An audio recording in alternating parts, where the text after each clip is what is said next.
आप सभी को जय मसीह की स्ट्रॉन्ग टावर चैनल में आप सबों का स्वागत है। प्रियो, वचन में जाने से पहले हम कुछ बातों को समझें। आज हम अपने जीवन में किसकी इच्छा को पूरी कर रहे हैं? प्रियो, हमको ये समझना है कि आज हमारे जीवन में वो सारी बातें जो परमेश्वर से हम मांगते हैं, अगर वो चीज़ पूरी हो रही है और अगर परमेश्वर ने हमें हर बातों को दिए हैं जो चीज़ हमने मांगे हैं, लेकिन हम परमेश्वर को अगर छोड़कर उस चीज़ों में घुस गए हैं, परमेश्वर से वो सारी नाता को तोड़ चुके हैं जिनके लिए परमेश्वर ने हमारे जीवन में आशीष को दिए हैं, तो उन आशीषों को हम अपने जीवन में ज़्यादा दिन, उस सुख को अपने जीवन में नहीं भोग सकते हैं। क्योंकि अगर हमारे जीवन में ये वचन काम करेगा, कौन सा वचन?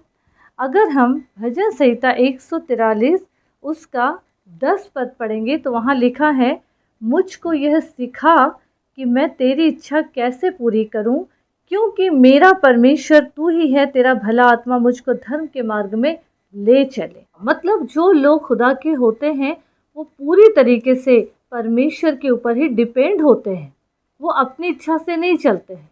वचन में ये भी लिखा है कि किसी को घोड़ों का, रथों का, बड़े बड़े योद्धाओं का भरोसा है, लेकिन प्रभु के लोग परमेश्वर यहोवा ही का नाम लेते हैं।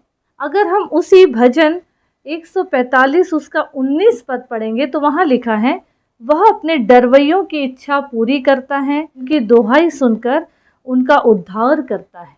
यहाँ पे हमको ये बात समझने की है, अगर हम परमेश्वर की इच्छा से चल रहे हैं प्रियो, प्रभु के ऊपर पूरी तरीके से हम डिपेंड हो चुके हैं, तो हमको ये मान के चलना है कि हर कदम पे प्रभु हमारी सहायता और मदद करेंगे। वचन क्या कहता है कि मनुष्य के हृदय में जो कुछ भी होता है वो पाप ही होता है या बुराई ही होती है। किसी मानव पे भरोसा करने से बेहतर ये है कि हम अपने पूरे जीवन में संपूर्ण हृदय से, पूरे दिल, दिमाग, आत्मा से उस प्रभु के ऊपर डिपेंड हो जाए।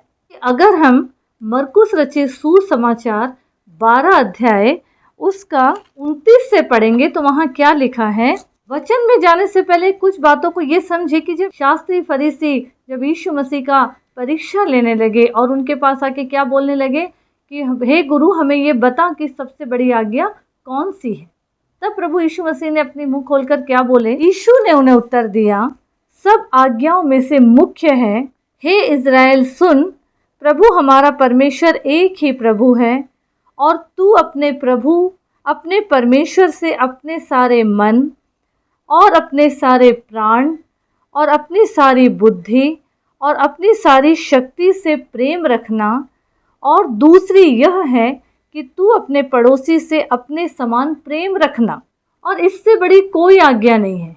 इस वचन को आगे बढ़ाने से पहले कुछ बातों को हम यहाँ समझें पहले, कि जिसके जीवन में प्रभु यीशु मसीह है, जिसके जीवन में परमेश्वर का प्यार है, तो वो खुद से भी प्यार करेगा, और जो खुद से प्यार करेगा, इसीलिए वचन में क्या कहा है प्रभु यीशु मसीह ने कि मनुष्य अपने हर एक पड़ोसी से, चाहे वो अपना हो, चाहे अंदर का हो, चाहे बाहर का हो, चाहे रिश्तों में हो, चाहे रिश्तों के बाहर हो, हर एक पड़ोसी से अपने समान प्रेम रखने कहा है।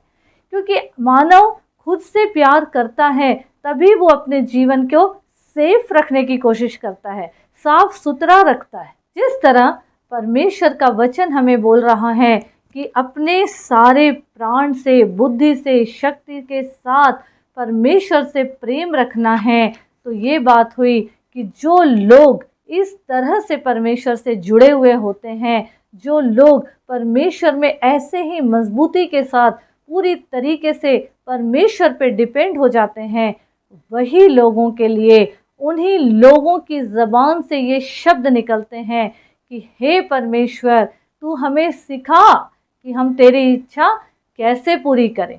क्या आज हमारा जीवन परमेश्वर के साथ इतने मजबूती के साथ जुड़ा है क्या कि हम ये बोल सके कि हाँ, हम इससे, अपने पड़ोसी से प्रेम रखते हैं? आज तो ये हो गया है कि मनुष्य सिर्फ मतलब से और कपट से लोगों से जुड़ते हैं।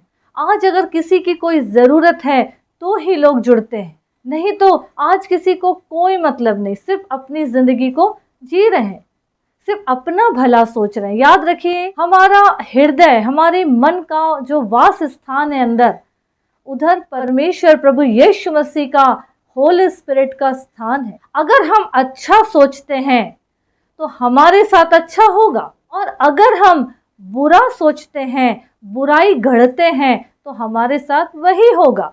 इसलिए क्योंकि परमेश्वर का आत्मा का घर है ये मन, तो हम कुछ भी इस मन में विचारों में अगर लाएंगे तो पहले वही सुनेगा। तो इसीलिए प्रियो, अपने जीवन को परमेश्वर के साथ जोड़ें, अपने संबंध को परमेश्वर के साथ अच्छा करें।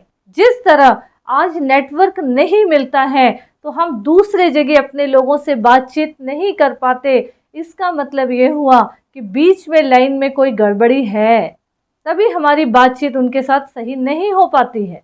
वैसा ही हालात इस जगह भी है कि हमारा कनेक्शन खुदा के साथ अगर सही नहीं रहा, अगर हम उपवास में हैं, घुटने में हैं, दुआ में हैं, लेकिन अंदर अगर हमारे भरा हुआ है दुनियादारी, बुराइयां, तो हमारी दुआ चाहे कितना भी हम कुछ कर ले, सेक्रीफाइस कर ले, त्याग कर ले अपने ज़िंदगी में, कुछ भी हमारा नहीं होने वाला है। क्योंकि याद रखिए, परमेश्वर अपने पीठ को हमारी ओर घुमा लेंगे। इसलिए अपने जीवन को परमेश्वर के साथ जोड़े प्रियो, अपने जीवन में परमेश्वर को पहला दर्जा दे, प्रभु के ऊपर संपूर्ण आशा रखे, पूरी तरीके से उसके ऊपर डिपेंड होकर अपने जीवन को जिए प्रियो।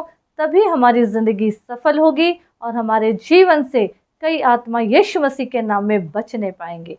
प्रभु यीशु मसीह इस वचन के द्वारा हम सबों को बहुतायत की आशीष दे। आमीन आमीन।